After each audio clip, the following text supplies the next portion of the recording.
बच्चों, मैं हूं डॉक्टर ललित चंद्र जोशी योगी और पत्रकारिता एवं जनसंचार का शिक्षक हूं।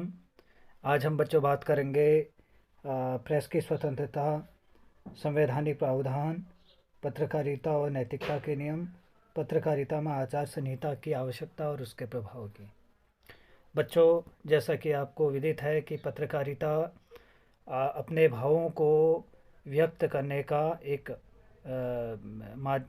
माध्यम है। और जब हम इसमें प्रकाशन, संपादन और मुद्रण आदि संबंधी तकनीकों को पढ़ते हैं और उनके माध्यम से अपने विचारों का निरंतर प्रवाह करते हैं, भेजते हैं, लोगों तक पहुंचाते हैं, तो वो पत्रकारिता कहलाती है। पत्रकारिता महज भावों और अभिव्यक्ति को पहुंचाना ही नहीं, बल्कि समाज को जागरूक करना है, समाज को सोचना देना है, समाज को शिक्षित करना है। ये पत्रकारिता है। और जब लोकतांत्रिक देश की जब बात आती है तो लोकतंत्र को बचाने में पत्रकारिता की महत्वपूर्ण भूमिका है, क्योंकि पत्रकारिता जो है लोकतांत्रिक व्यवस्था में पत्रकारिता और शासन के संबंधों को उसकी सफलता का मानक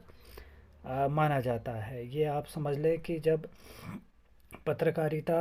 एक शासन से लेकर प्रशासन के बीच की कड़ी है, शासन से लेकर जनता के बीच की कड़ी है, जो लोकतांत्रिक देश की गरिमा को बनाती है। और जब भारत जैसे लोकतांत्रिक देश की बात आती है तो यहाँ पर भारत के नागरिकों को अधिकार मिले हुए हैं, जैसे अभिव्यक्ति की स्वतंत्रता का अधिकार, मूल अधिकार मिले हुए हैं। जो वाक एवं अभिव्यक्ति की स्वतंत्रता का अधिकार संविधान के अनुच्छेद 19(1) के तहत या 19(अ) के तहत वाक एवं अभिव्यक्ति की स्वतंत्रता मिली हुई है। और 19(2) के तहत जो अनुच्छेद 19(2) है उसके तहत जो स्वतंत्रता है, यदि वह किसी को ठेस पहुंचाती है, आघात पहुंचाती है, मानहानि करती है, या किसी महिला के चरित्र का अश्लील निरूपण करती है, या फिर सांप्रदायिक तनाव उत्पन्न करती है, तो वहाँ पर 19(2) के तहत रिस्ट्रिक्शन या निर्बंधन लगा दिया जाएगा। एक लोकतांत्रिक जो स्वाधीन देश के संविधान में ऐसा होना चाहिए कि वहाँ हर कोई अपनी बात रखने को स्वतंत्र हो।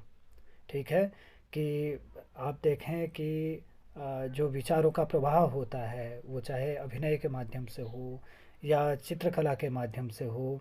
तो या बोलने के माध्यम से हो, है ना। तो ये सब एक तरीके से स्वतंत्रता का अधिकार है। और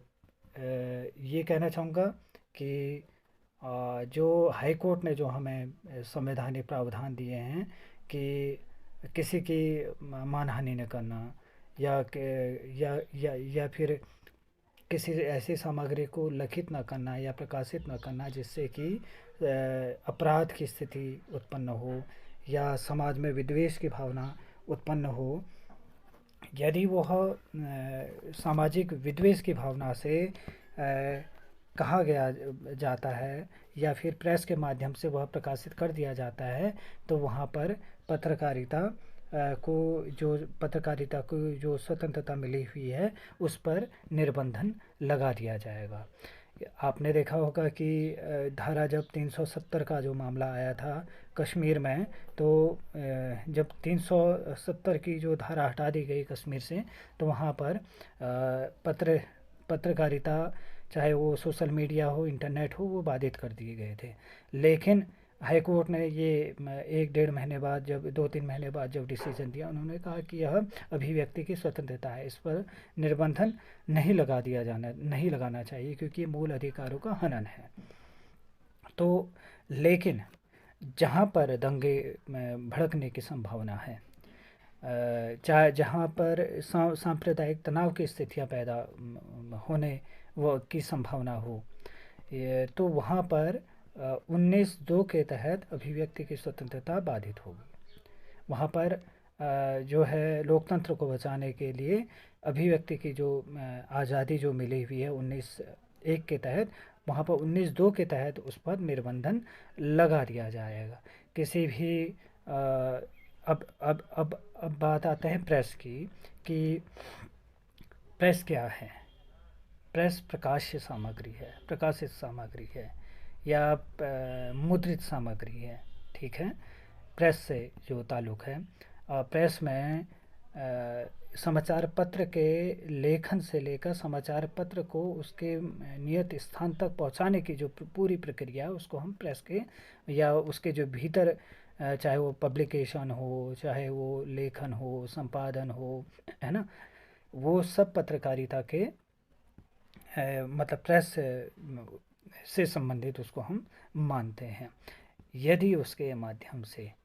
सामाजिक कुरीतियाँ उजागर होती हैं, कदाचार की स्थिति उत्पन्न होती है, कमियां सामने निकल कर आती हैं, और वाक एवं अभिव्यक्ति की स्वतंत्रता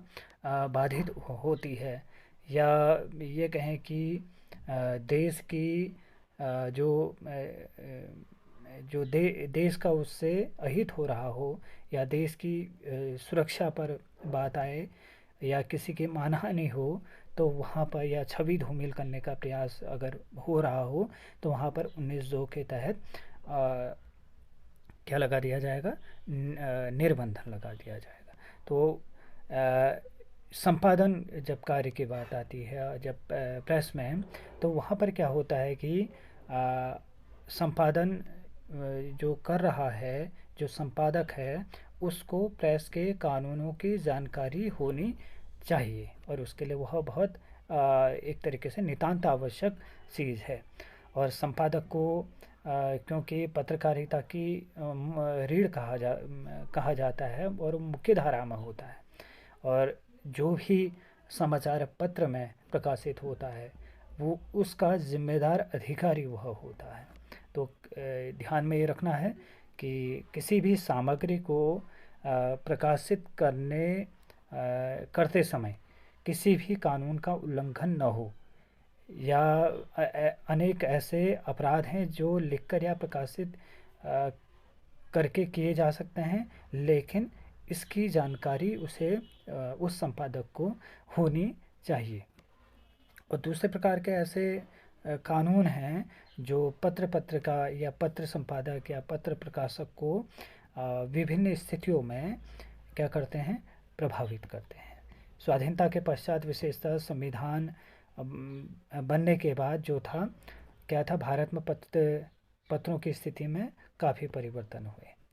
और प्रेस कानून वे कानून हैं जो किसी मुद्रण संस्थान या मुद्रित सामग्री के मुद्रण और या प्रकाशन से संबद्ध व्यक्तियों पर लागू होते हैं।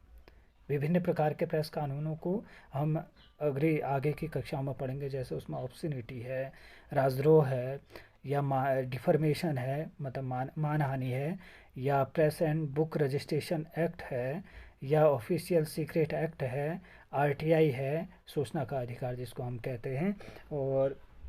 या फिर निजता का अधिकार है, और उसमें हम ये कहेंगे पार्लियामेंट का एक्ट है, न्यायालय की अवमानना चीज़ है। तो और बच्चों और महिलाओं से जो संबंधित जो अधिनियम हैं, वो इसके दायरे में आ जाते हैं। जितने जो मैंने अभी नियम आपको जो एक्ट बताए, यदि पत्रकारिता में या लोकतंत्र में जो प्रकाशित होने वाली जो सामग्री है, चाहे वो पत्रकारिता से जुड़ी हुई हो, या फिर के टेलीविज़न से जुड़ी हो, रेडियो से जुड़ी हो, या सोशल मीडिया से, यहाँ तक कि सोशल मीडिया से भी जुड़ी हो, ऐसी चीज़ें ब्रॉडकास्ट की जाएं, ऐसी चीज़ें प्रकाशित की जाएं जिससे कि समाज में समरसता का भाव पैदा हो। यदि वह देश की एकता, संप्रभुता को विखंडित करती है, अखंडता को चूर चूर करती है, यदि देश की व्यवस्थाओं को, सुरक्षा व्यवस्थाओं को वह पर खामी उत्पन्न करती है, यदि वह देश के न्यायालयों और न्यायाधीशों की अवमानना करती है, या किसी व्यक्ति की मानहानि करती है, तो वहाँ पर उसके तहत पत्रकारिता पर या अभिव्यक्ति की स्वतंत्रता लगा दिया जाएगा। बच्चों, आगे की कक्षा में हम विभिन्न प्रकार के कानूनों को पढ़ेंगे। नमस्कार।